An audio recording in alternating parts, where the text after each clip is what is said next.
Welcome back to Films Recapped. Today I will show you a drama, thriller film from 2011, called Margin Call. Spoilers ahead. Watch out and enjoy. At an investment bank, the air is tense because everyone knows that a lot of people are about to lose their jobs. The biggest surprise is that Eric Dale, who has worked there for 19 years and is in charge of risk management, is fired in favor of someone younger. He tries to tell them about a model he has been working on before he leaves, but they don't listen. Will Emerson, the head of credit trading, comes to see Eric in his office as he is putting his things away. Will Emerson will keep his job. After Will shows sympathy, Eric asks him who chose him.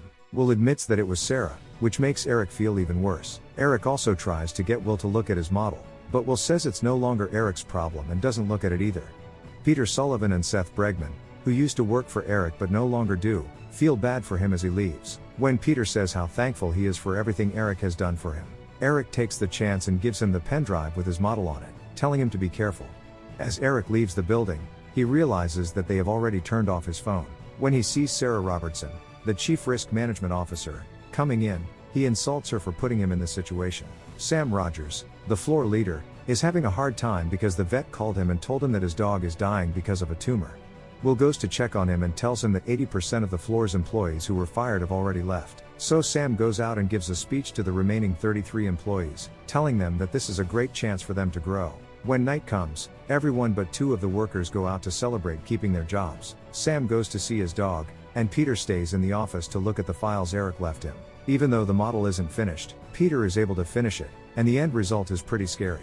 He tries to call Eric, but he doesn't have his phone anymore. Instead, he calls Seth and tells him to bring Will back as soon as possible because it's an emergency.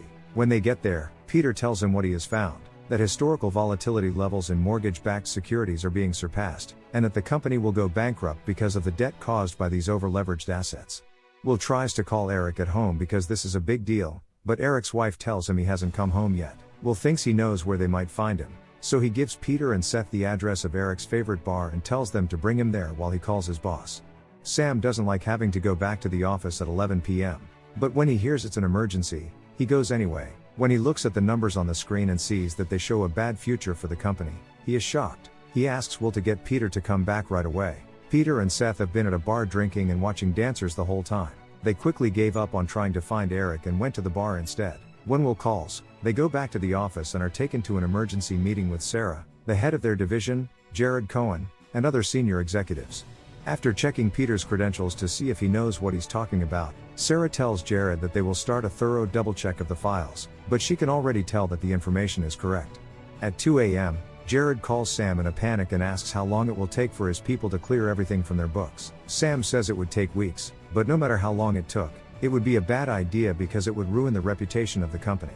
Sarah also speaks up and says that it would take her a long time to figure out how much these things are worth. Will, Peter, and Seth are asked to leave the room because the higher-ups are getting into a big fight. Sam thinks Jared is crazy for saying they should sell everything, so Sarah talks him into waiting 45 minutes while she goes over the information in detail before he makes any hasty decisions. Jared calls their CEO because he knows they won't find an easy answer. Will, Peter, and Seth, on the other hand, go to the roof to smoke. After making a joke about jumping, Will says that things are a mess, but the higher-ups will still save the company because they always find a way not to lose money, even if that means screwing everyone else over. When they are talking, a helicopter flies up out of nowhere and says, "The big guns are here." Back to Sarah, she goes to see Jared to tell him that all the information is correct. Jared blames her for not trusting Eric more. After that, everyone gets ready for another meeting, and Jared tells the lower-level employees that things are about to get bad, so they should always tell the truth and not sugarcoat anything. CEO John Tould is in charge of the meeting, and all of the stockholders have been called in the middle of the night. Peter says again what the problem is, and Jared says that they should sell everything tonight. Sam says that this is possible, but they would be selling worthless assets by lying, which would ruin the company's reputation and make it impossible for them to sell to these people again. This would kill the stock market for years, but John doesn't care. All he wants is for the company to stay in business. Since it is 5 a.m., he gives everyone an hour to sleep and find Eric before they start working on their plan in earnest. John then has a private talk with Sam to ask for his help, but Sam is still unsure. Sarah and Jared also talk, and Sarah tells Jared that if he chooses a strategy that hurts her, she will bring him down with her. Eric's wife calls the company to tell them that her husband has finally come home, but he doesn't want to talk to them. Sam sends Will and Seth to get him and tells them not to tell John's people or they will scare him away.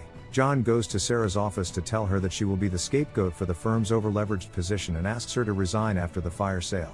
Sarah tells him that she tried to tell him and Jared about this, but they didn't listen. John tells her that she can't fight about anything right now, but at least he says he will pay her well. Will and Seth are waiting for a car in the garage when Jared comes up to them and shares his and John's worry that Sam might not agree with the fire sale. He wants to know if Will step up if Sam doesn't, but Will dodges the question by saying he is sure Sam will do the right thing. Will and Seth arrive at Eric's house a short time later, and Will starts to explain what's going on. He asks Eric to come back for just one day, but Eric says no. Just then, a strange car pulls up, and Eric realizes that it's John's men, who don't want to leave any loose ends. Will sends Eric to talk to them with one last warning. If he doesn't accept their offer, they will fight him over the benefits they promised. Seth asks Will on the way back if he will lose his job, and Will says yes. Seth has enough money in his bank account to last him a few months, but he worries about what will happen to normal people when this all blows up. Will scolds him for thinking that way and tells him that he won't make it in this business if he worries about regular people, who get mad at them when they make mistakes but live happily the rest of the time because of what they do. Back at the office, John offers Sam a lot of money to get his support, but Sam says that he is on the side of the future of the company. After that, Peter comes up to Sam and asks if he will be fired too. Sam says that he probably will, but that he will also lose his job because after this mess, no one will be safe. Peter also wonders if this is the right thing to do, but neither of them knows for who. In the bathroom, Seth is crying because he is worried about the future. Jared also goes into the bathroom, but when Seth tells him about his worries, Jared doesn't seem to care. Eric ends up going back to work for a day because he is afraid of losing all of his benefits, including his health insurance. He meets with Sarah, who says she's sorry for everything and makes it clear that she did tell Jared and John about Eric's warning weeks ago, but they didn't listen. A short time later, it's time to start the plan. Under Jared's watchful eye, Sam talks to his team and tells them they have to sell everything before the end of the day. As they can probably guess, this means they will lose their jobs and possibly ruin their careers. To keep them motivated, the company will give them a $1.4 million bonus for selling 93% of their own assets. If 93% of the floor as a whole sells, that's an extra $1.3 million per piece. Sam also apologizes for everything. He tells them that even someone like him, who has worked at this company for 34 years, has never seen anything like this. He swears that he is proud of everyone on his team and that their talents have been used for the good of society. The traders start selling right away to anyone who will listen. Eventually, their partners start to wonder why they are selling so quickly, so the company starts to sell at a big loss. At least they are able to get rid of most of the bad assets. Jared goes to see Sam to tell him that he did a great job and that he needs to start sending people home right away. He also tells him that because he helped with the sale, he won't lose his job because the people in charge are happy with how things turned out. This makes Sam angry, so he runs to see John, who is eating lunch like it's just another day at work. Sam wants his options to be released and to leave the company because he is done with this mess, but John needs Sam to be there for him for the next 24 months. After that, John will be happy to let Sam go. Sam's guilt isn't gone, and John thinks his guilt is funny because he thinks this is just money, just paper that isn't even real. They have always run a shady business, but Sam didn't want to accept it. Sam agrees to stay, but he does so only because he needs the money, not because he agrees with John's ideas. John thanks him and tells him that Peter will not only keep his job, but will also get a raise. Sam goes back to his old house in the evening to bury his dead dog in the front yard. His ex-wife finds him there and almost calls the police before she realizes who he is. She tells him that he no longer lives there. Sam tells his ex-wife that this is the only place his dog should be, so she lets him do his thing. But before she goes back into the house, she tells Sam that their son's business also lost a lot of money, but at least they didn't go out of business. Make sure to like, subscribe, and turn on notifications so you can watch more videos like this.